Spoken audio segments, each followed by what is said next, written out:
The escalating conflict and deteriorating situation in Eastern Democratic Republic of Congo are a grave concern to the people and governments of East Africa. Noting the worsening humanitarian crisis exacerbated by ongoing military actions, including the closure of airspace in Goma, I call for the immediate and unconditional cessation of hostilities. I emphasize the obligation of all parties to facilitate humanitarian access to affected populations and urge both sides to pursue peaceful means to resolving this tragic conflict. These alarming developments, coupled with rising diplomatic tensions in the region, underscore the urgent need for peaceful resolution to a conflict that continues to inflict untold suffering on the people, particularly women and children. As the current chair of the East African Community, Kenya is aware of the region's critical responsibility in de-escalating violence and facilitating dialogue between the parties involved.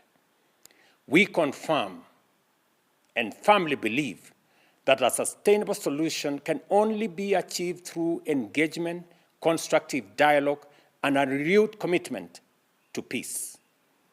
I call on the parties to the Luanda process on Eastern DRC and appeal specifically to my brothers, President Felix Tshisekedi and President Paul Kagame, both of whom I have had the occasion to speak to this evening, to heed the call for peace from the people of our region and the international community.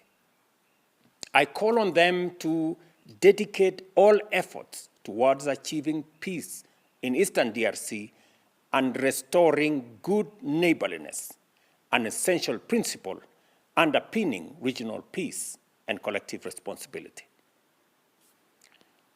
Consequently, and having consulted with the heads of state of our region, we will be convening an extraordinary East African Community Summit within the next 48 hours to facilitate and to deliberate on this crisis and chart a way forward.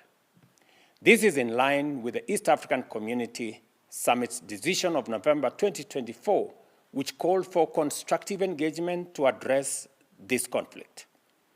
I thank both President Tshisekedi and President Kagame for their confirmed participation in this summit. Additionally, the African Union must not remain passive in the face of this escalating crisis.